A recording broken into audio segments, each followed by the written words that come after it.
Welcome back to Voices of Impact, where we explore leadership beyond tactics and into identity, alignment, and meaningful impact. Each episode, we bring you honest, raw conversations and lived experiences with leaders, creators, and changemakers who are redefining success and showing what authentic leadership really looks like. So, because behind every meaningful career, business, or movement, there's often a deeper happening. So, we call it identity shift. And today's conversation explores a powerful lens for leadership, understanding and operating from your unique zone of genius. So, what if leading with impact wasn't about doing more, but about leading fully into your strengths and natural capabilities?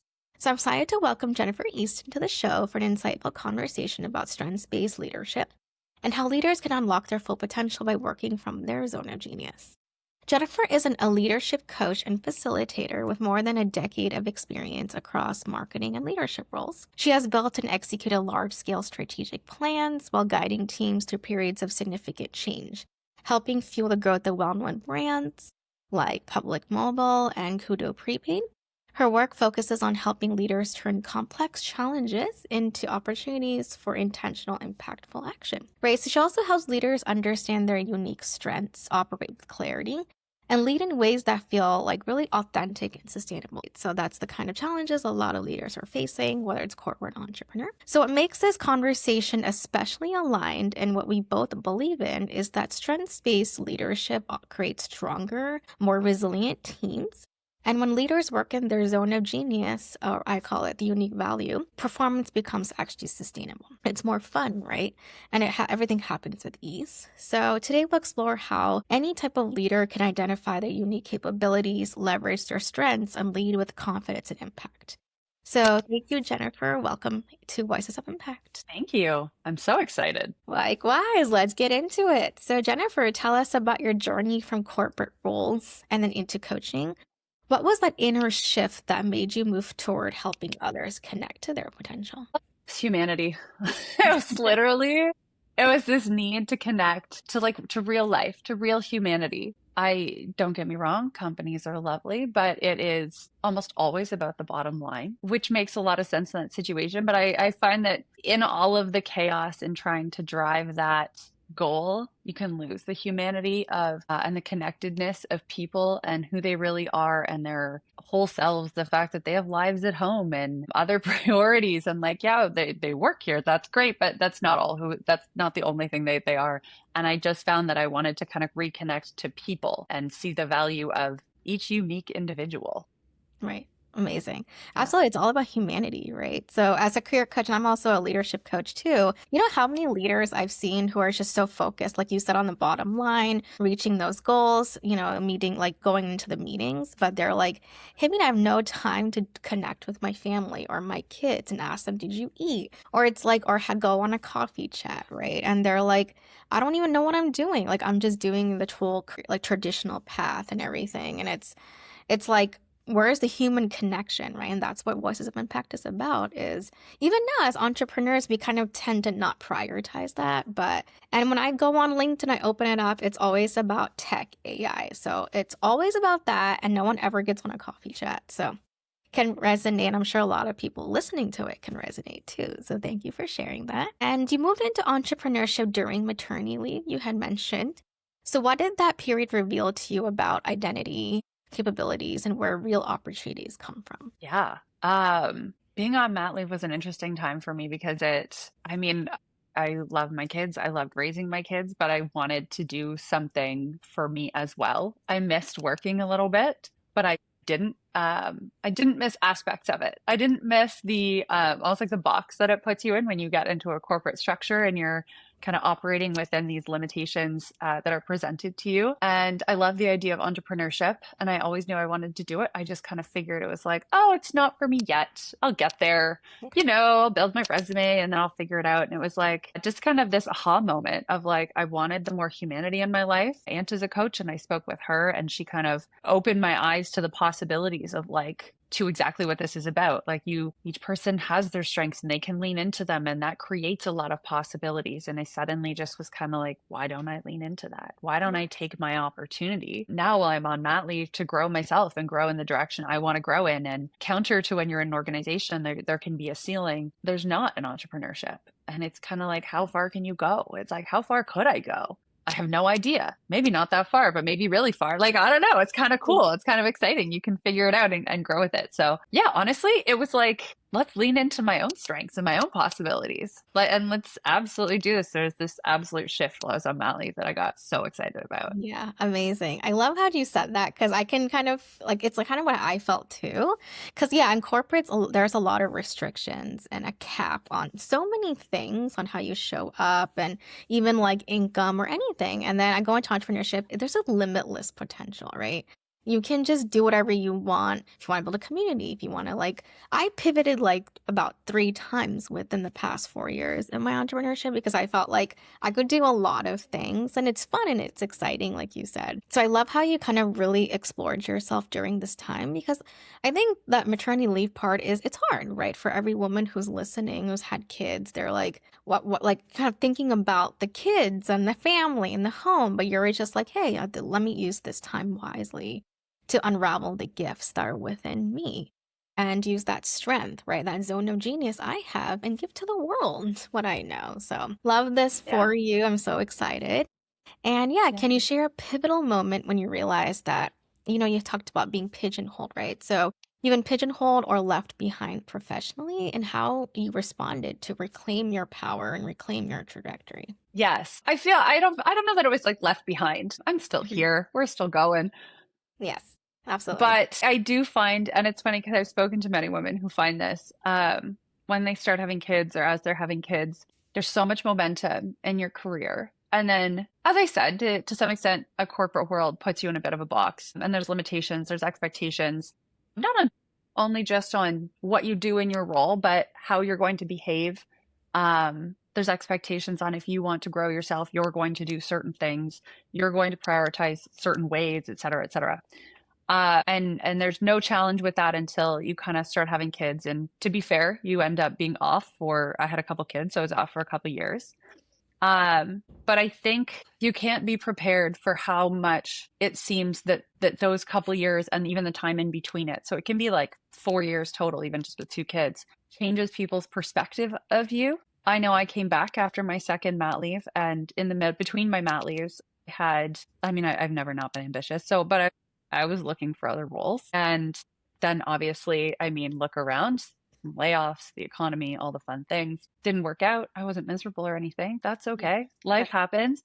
I went on a second mat leave and came back. And what I found is I came back and I was labeled. People kept calling me the blank person. Like, you are that person. I literally had this brand and I had not had it before I left. But I think because I'd left and come back a couple times, that's who I was suddenly to everyone, which I think was supposed to be complimentary. And it was lovely because I think it's like you do your job really well, which is Mhm. great. And I'm absolutely here for that compliment. I will take it every day. But at the same time, what that also means is that's who you are. That's who you are to us. That's who you will be at this company. And prior to going on mat leave, I was promoted like annually. And it went from that to like now I've stagnated for like 5, 6 years. And again, not miserable about it. That's fine. Except that I can't, like, the perception that went with it was like, okay, if I continue to live like this, it's just going to become more and more difficult because the label is going to get stronger and stronger. And I have to branch out. I have to branch out. Like, that was just kind of it. And that was on the corporate side. But and the personal side, that's where I think I found a lot of solace in having like an entrepreneurial venture. Whereas Right. like I can live however I want to live corporately because I get to do other stuff too and kind of fulfill myself in other ways. But it was just the awareness of the perspective that had been placed on me that kind of gave me a bit of a boost, I would say. Yeah, I love this. I think this is so powerful. Such a powerful message because I just love, first of all, your energy and how you reframe things in that perspective. Because a lot of women, if they were in your place, they would have been like, you know what, they labeled me. Let me just not go back, and then that self-worth or confidence would have reduced. But you were like, hey, you know what? Yes, I was labeled, but I'm going to take my power back, and that's not going to define my worth, right? I know who I'm capable of. I know my strengths. That change of mindset and perspective, it's okay. It's not the end of the world. And then now you took that opportunity as growth and you're like, hey, let me pivot into entrepreneurship, right? So this Yeah. is a And huge, actually, yeah, go ahead. sorry, I'm fully cutting you off. I'm getting too excited. I just want to add on like the opportunity for intentionality in that time as well. Like on mat leave, you have a lot of time to I mean, try to make a kid go to sleep, but also to reflect and figure out like, what do you want to do to grow yourself? What I was able to do since coming back from mat leave as well has been reflect again and say kind of, if I'm going to move on or whatever I'm going to do, I have a lot of things to consider now. I'm a coach. I'm a mother of two small kids who, require a lot of attention. Whatever I do, I can't do lightly. I need to make sure that I'm ready to commit and I'm ready to do what I want to do. I found also there's just this bit of intentionality that I would encourage anyone, whether they're a parent or not, to always have when making decisions like this.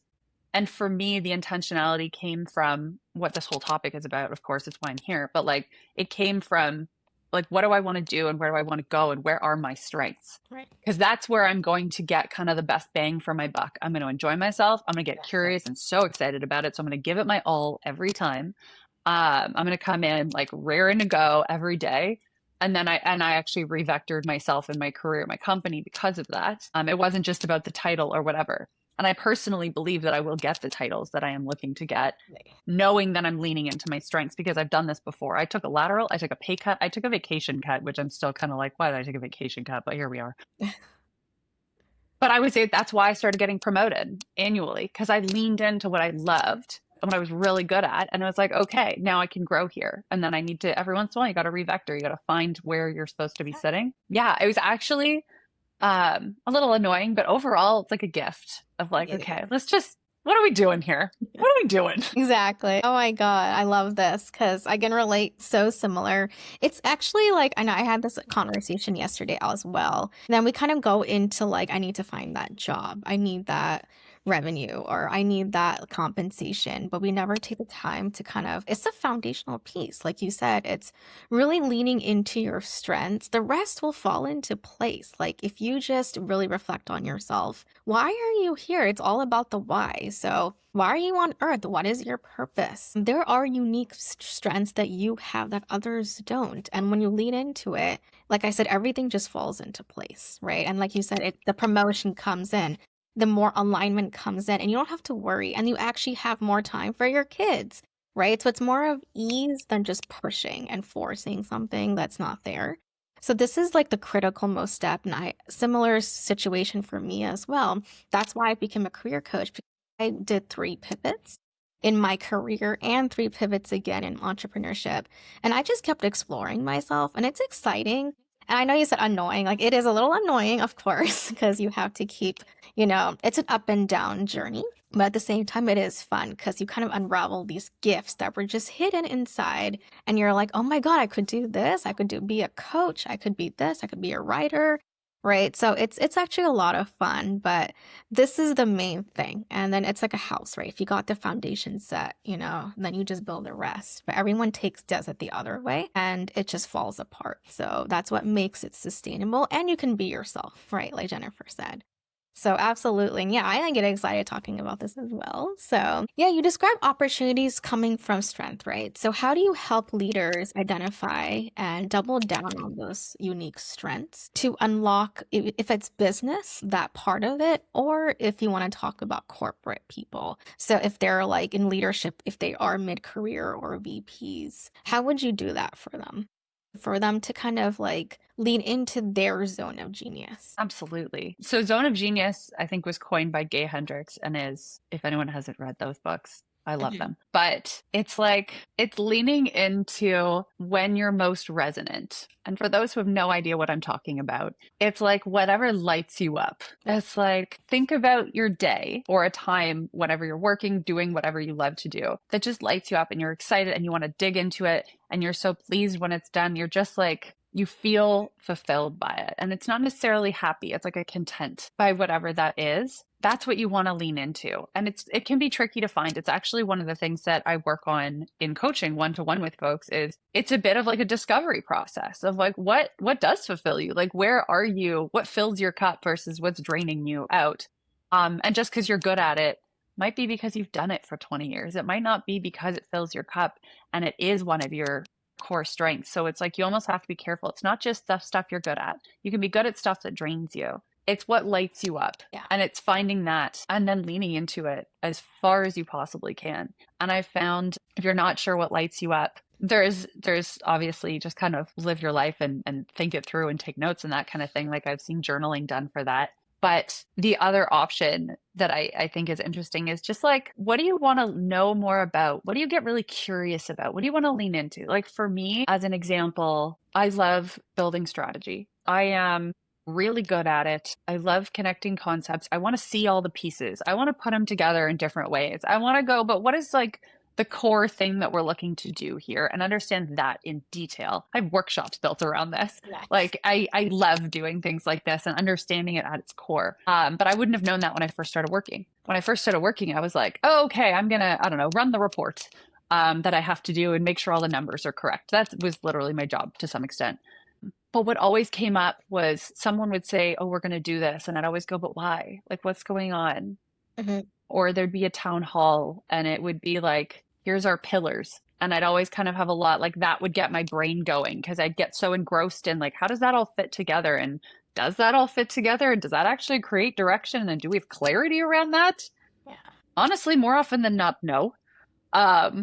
But I want to be there to help figure it out and grow it and find that direction. And I find like just like what gets your brain going in that way? Even if you don't get to do it on a daily basis, where are you kind of like, I'm loving this.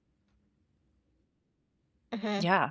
I I got excited about my own thing. That's like my best example of like it's Exactly. always gonna have piqued your curiosity. If you're not doing it consistently, it's always gonna be there. You're gonna have an aha of like, oh, that was why I'm so into that. Yeah. Yeah.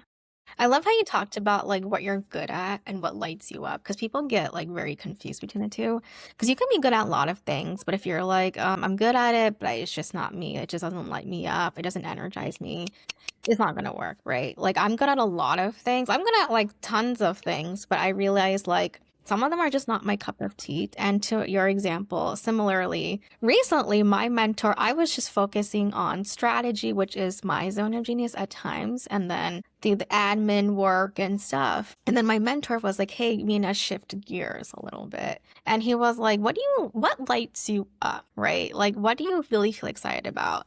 And that's why I started Voices of Impact because I love connection and I love community. And I just love one on one conversations like this, meaningful conversations. And I did not lean into it as much. And he was like, why don't you start a podcast? Why don't you invite people and have these conversations? And guess what? And I just told everyone like it's 30 episodes in a couple of months, right? Because it's energizing for me. And I'm like, oh my God, I did not lean into this. But the zone of genius and all of these like gifts that you have, it's like never ending. You can kind of find more and more like 5 years down the road, 10 years down the road. So, like she said, it's really about feeling it in your body. So just try something on your own and see like, hey, is it really energizing me? Do I love it? Like Jennifer said, does it pique your curiosity? Do you want to keep learning about it every single morning? Would you want to get into work doing this? Or it's like, no, I'm just dreading it, right? So that's a good way to find that and understand like, okay, this is how I access that and start leaning into it and start, building your business or building your life with that. So Yeah. absolutely. And I then, feel like yeah, I have to underline something you just said because I love yeah. it. Like it's what energizes you. And you said, like there's always more. And I Mhm. feel like that's key. It energizes you. So it is this endless well that you can dip into. Like I have people around me being like, how do you have two jobs and kids? And I was like, well, it's a lot of things first. But that being said, like I've added in the coaching side because I find it energizing. Exactly. And the fact that it doesn't drain me. It's not like this additional thing that, oh, I need to do this now. Right. It's like that well, and it almost like expands your resilience. It expands your capabilities and you grow and you're able to do more because you're leaning into that area of yourself that gets energized. And it's just like one of the most beautiful things that you can create in yourself. Exactly. Absolutely. And it's literally that because similar to what you're saying, I do like a part-time with my business. I'm actually, creating a community podcast. I do a lot of things and people are like, hey, like you do so many things. Like, aren't you burnt out? Like, I don't have the capacity for this. And I'm like, well, I'm literally going into my zone of genius. I know my gifts, right? Like, and then I wonder, like, when Loving someone it. says that, yeah. And I wonder, like, you don't have capacity. Like, are you really like leaning into your zone of genius? like maybe that's because like it's not about what you do, like how, like how much work you're doing. Like you can do like so many things, but if it really energizes you, like to your point, it expands your horizon, you expands your capacity to keep doing it. Right. So for me, like 30 episodes in a couple of months, I was like, if I think about it logically, I'd be like, oh my God, like I'm gonna probably be burnt out. But I just had the capacity because it's energizing me. And this is my zone of genius that my mentor had. Literally is just taken out of me, right? I didn't know that. And that's the whole point of coaching is always, I recommend having a coach because they can see something that you might not be able to see. But that's where the discovery process that Jennifer says is super important. And you'll realize, like, I also get excited that this is just like the most amazing game changer. So it's so, so, so powerful and so important that everyone takes the time to at least have a mentor or go within yourself and understand like some strengths, right? So it could be just, I'm a visionary person, so maybe it is direction, maybe it's strategy, maybe it's tactical stuff, right? Maybe it's back end systems, right? So you have to kind of know where it lies and delegate things that are not something that's in your zone of genius, right? So going into this next question, so what practical exercises do you recommend for leaders who are unsure where their strongest contributions lie? Absolutely. A little bit of what I just said with the journaling, but I think like if you're really lost, I think you need to do journaling. I think it can be faster and easier than that to some extent. Like you can think through like, what do I really not like doing? If that's probably pretty easy to come up with. Anything that you just kind of walk away from the day or you're just like, either you know immediately, you're like, well, I hate that. Please don't make me do that. Or two, you do it, you're like, oh, okay, I could do it. But you're just so exhausted. I remember I used to do spreadsheets every day for like 6 months. It was awful. And I would just leave and be so angry. I was the crankiest person during that time. Probably a sign. Don't do that. That's not where you live. So write those down first. That's fine. That's out of the way. Right. And then I would write down like a few things that you are excellent at, that you are really, really, really good at, that everybody values you for, and they're so happy that you're at the table for it, and you get handed these projects all the time. And then I would go, okay, challenge yourself and go, but where am I lit up? What of this list am I like, please let me do? Honestly, it might be none of them. It's probably none of them. Just because you're good at it and you're relied on for it does not mean that that's what lights you up. But what actually does? And then start kind of bringing your mind away from any of the just day to day of like, what else is there? What else could I lean into? Like what lights me up? What gets me so excited? And I love this, what is the thing that when it occurs to me, you're almost like, I couldn't, could I? And you're like, it's that. It's whatever you do that to. And you're almost like scared to get too excited because you're like, that would be amazing. Yeah. That's probably how you know you're on the right track. It's that moment of, but could I? And then you lean in there.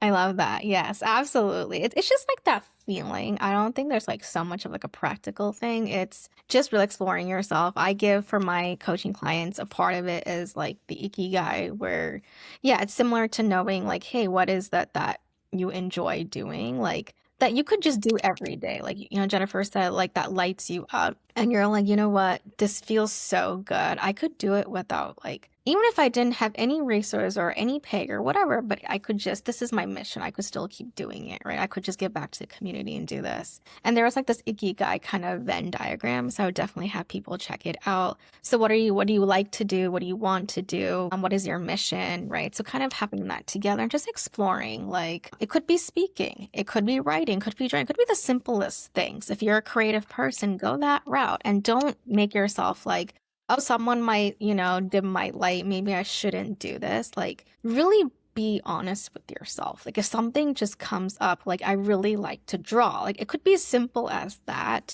Just go in and try it. Because there are some things, like, for example, for me, outside of my career, I didn't know I could draw. Right. So I was just like, how like Jennifer did it with the mat leave. I was just at that time, right after college, trying to find a job. I was just like in the summer, let me explore some of my talents. And I didn't even know I could draw.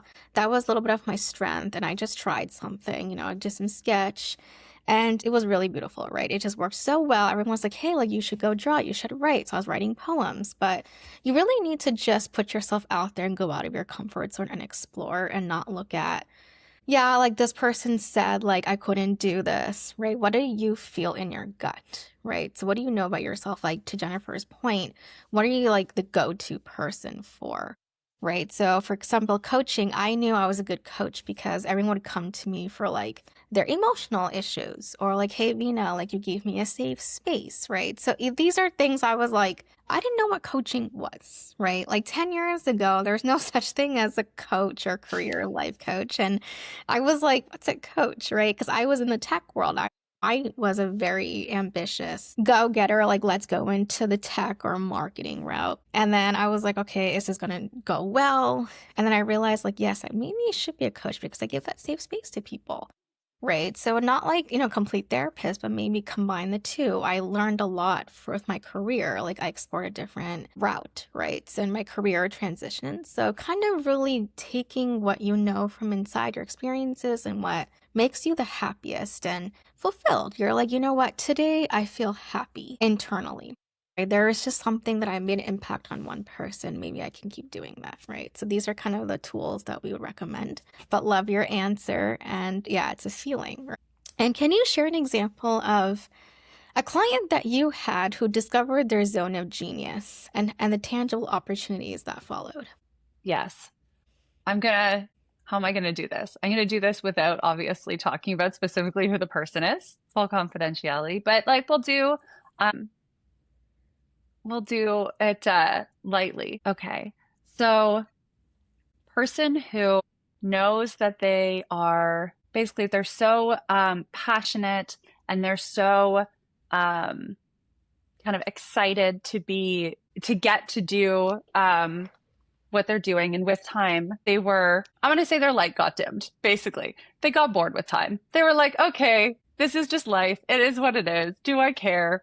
Not really. There must be more, or there's something wrong with me because everything is in line and I don't like it still. And that is just like, I think probably true of a lot of people where they kind of walk around there going, but I did all the things that society told me I was supposed to do. So, hello, check mark. I nailed it. What is happening? I'm supposed to love my life now, and it's not working out.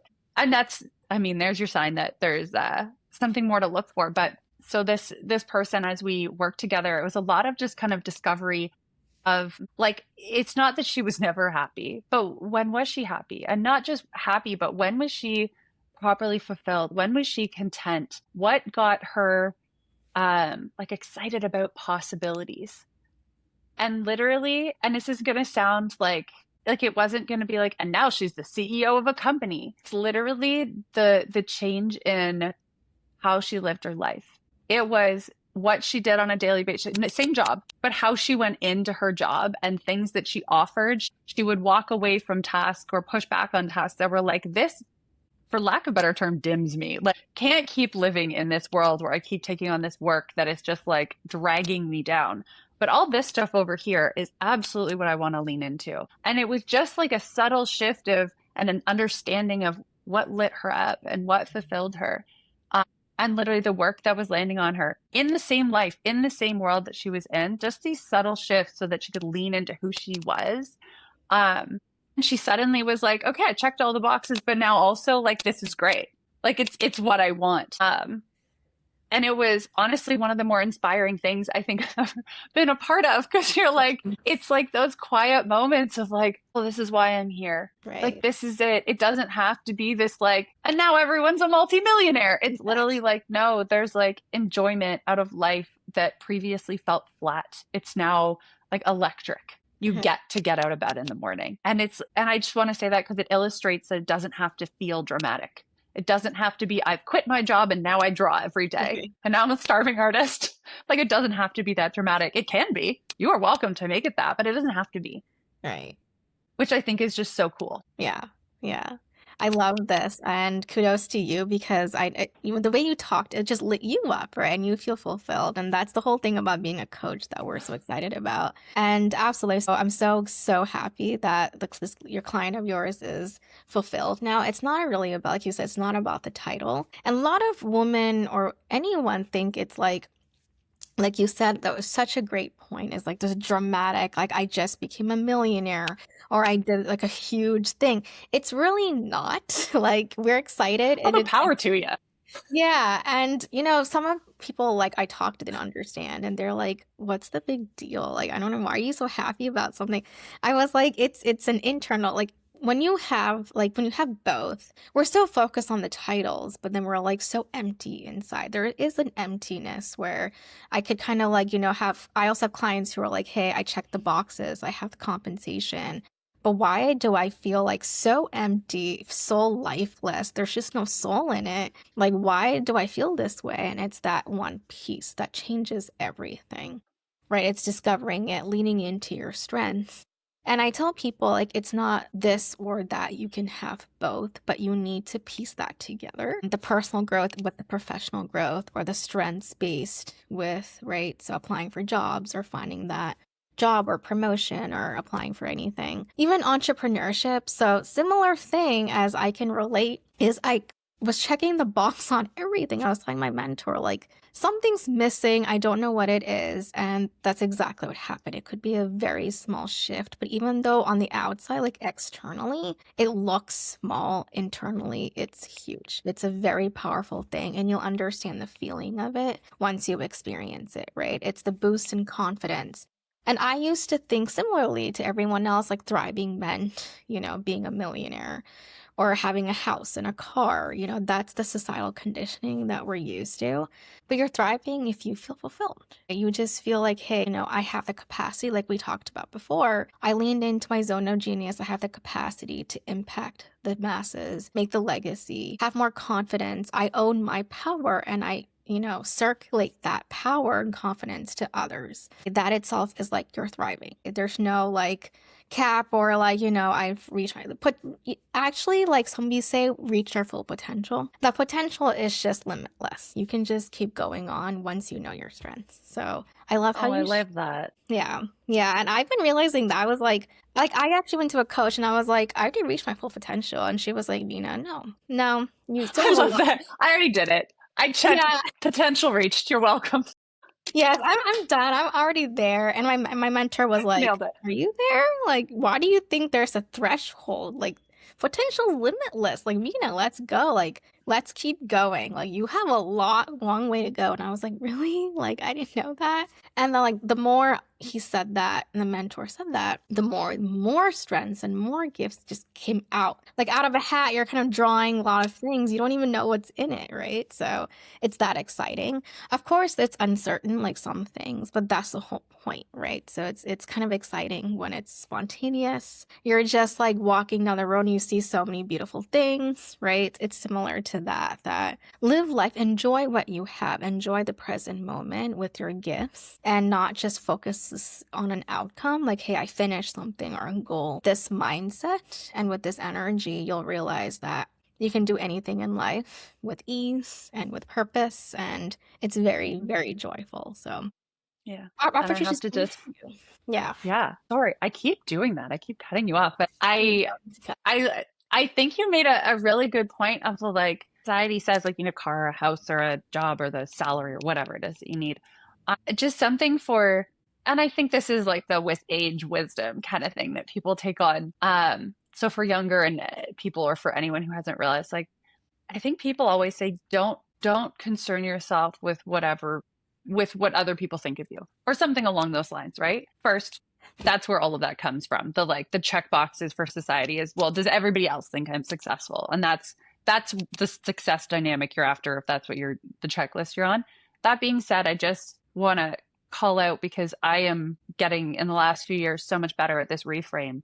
It's not just don't concern yourself with what other people think. It's there's a perspective of you can't control what other people think. And No, so it's like if you can't control it, why worry about it? Like people have heard that you right. don't worry about what you can't control. And you truly can't control what other people think. You could be the nicest person in the world. You could show up and bake cookies and hand out, I don't even know, nice whatever that nicest person does. And someone somewhere is going to walk in with baggage and go, oh, they're just trying to suck up for whatever. Oh, they're just whatever, right? Like you could do what, there's nothing you can do that other people can't spin with their own baggage and their own perspective. So there's like, you don't control what other people think.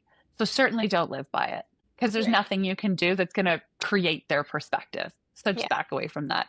I always find that very powerful to realize like you don't control it. So if you Yeah. think about it, that's kind of a waste of your time because you're not going to control what they think. Yeah. And this is so, so amazing because, yeah, absolutely. I love how you did that reframe. Yeah. Like you can control what other people think, what they do. That's why you take it, your own like career for your own power and take it in your reins, right? So that's what this is all about. And don't worry what other people think and do you, right? Do you do works for you? Everyone's, and I always say this to people, and I also was watching something as well. Like whatever you do, people are going to say something. You're going to have people who love you. You're going to have people who hate you. You're going to have haters. If you do something good, they're going to say something. If you do something bad, I mean, I was like sitting here like, what is she gonna say? Like, oh my God. Like, and I was like, either way, you're gonna say something. Like, I'd rather just do something that makes me happy. I feel content. Like, if your family doesn't, it's not for them anymore, and that's okay, right? That's totally fine. But if it makes you happy and fulfilled, and you know that, like you said, you can't really control anything what they think. And honestly, when we're walking through, this is what I've learned recently that we're not able to control a lot of things, right? We can't control the outcome.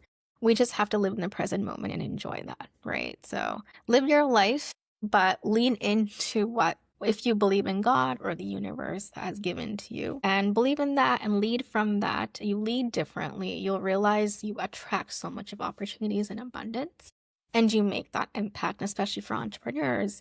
That's what I've learned is it's really that legacy and impact that gets you the opportunities or wealth, right? So don't look at it from external, do the internal and then the external, right? The external just kind of falls into place, right? So absolutely. I love how you said that. So thank you so much for sharing that because that's a huge, powerful point that you shared. And yeah, so what practices help leaders stay creative and resilient while growing influence and responsibility? So how would you balance both? I think so. Okay, you want to stay creative and resilient while you're growing your influence. I think inherently in that question, there's an assumption people have that as you go up in an organization, as you build a business, as you do whatever you're doing, it's going to be a grind. It's going to be a lot of work and it's going to be a grind. And I think the key piece that you have to let go of is it being a grind. I think it's important that it's not, is my perspective, because your absolute most important resource, whether you're growing an influence and climbing corporate ladder or you're building your own business, your most important valuable asset is you. And if you're not taking care of you, then the whole thing crumbles straight out. Like take care of your nervous system, which means working out, which means eating well. That's self-care. Self-care is not a chocolate bar and a bath. Self-care is like you are making sure to take care of yourself, body and, well, that's body, but spirit as well. I think the more you're taking care of yourself, the more resilient you're going to be, but also the more creative you're going to be because you need to create the space for that. And you can't be creative if you're grinding. Grinding is the opposite of creativity and resilience. Grinding makes me feel like you're pushing a boulder uphill to like build the pyramids or something. No, that sounds terrible also, but you're certainly not going to be creative and resilient. You're going to be beaten down and struggling, very tired. So I think it's really making sure that you're understanding yourself as your absolute most important asset and taking very good care of yourself. Mm-hmm. Absolutely. I love this so much. Yeah, self-care, because it really starts from, like we talked about, within, and then you talk about the responsibility and everything like that. I like how you said that, if you don't take care of yourself, that grind. So I'm a very anti-hustle, and, I was the whole grind hustle person, burned myself out. It didn't go anywhere. So to anyone who's listening, like, please don't do the whole hustle, especially for women. It just doesn't work out. Even if you try, said if you want to follow trends in society, go ahead, but it's just not going to work. You need to focus on who you are as a person, like Jennifer said. Take care of yourself, feed your soul, feed your mind, feed your body, all three, because everyone skips the mind and the soul and just starts with like working on body. So all three. And then I've also realized, like to Jennifer's point, when you take care of your mind, body, soul, your nervous system gets better, you're more creative. That's how my creativity expanded because I was not creative the past 3-4 years. I was like, even though I talked about drawing, that was after college, right? For like 7 years, I was grinding and I didn't even know what I felt. What was creativity? I stopped my dancing. I stopped my singing. And I was like, what am I doing? And I went back into that and I'm more creative. I can balance both, right? I do my business and I do dancing and singing on weekends. So you really need to first expand your capacity. And that starts with self-care and self-love, right? So those two are super, super important.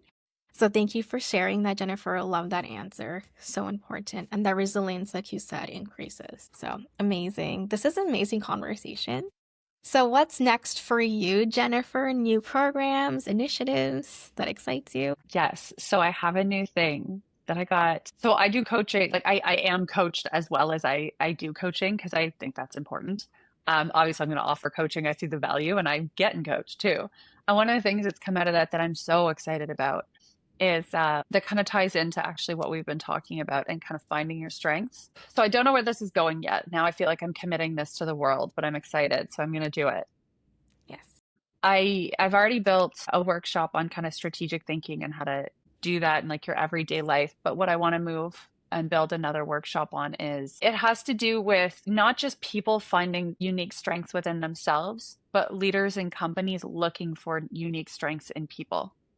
Mm. I've worked for a few companies and all of them do this, large companies, and all of them do the same thing. They want to cultivate talent so that they stay at the company, but they understand their company, right? They're looking for kind of in marketing anyway, it might be like a marketing generalist, and they'll say, okay, have you done this role? Have you done this role? Et cetera, et cetera. And then if you're not good at all of those things, it's hard to move up. It's hard to get maybe where you want to go. But I've worked with so many people who maybe wouldn't be great everywhere, but they would be so much better than everyone else here. But no one's considering them for here because they're not perfect for every role. Right. And so what I am hoping to build out is a workshop that helps leaders get a perspective of or an understanding of how to look at folks and kind of crowdsource as well their skills and pull it out of them and grow it and cultivate people within their strengths so that they can be kind of work within their zone of genius or within their fulfillment or whatever lights them up.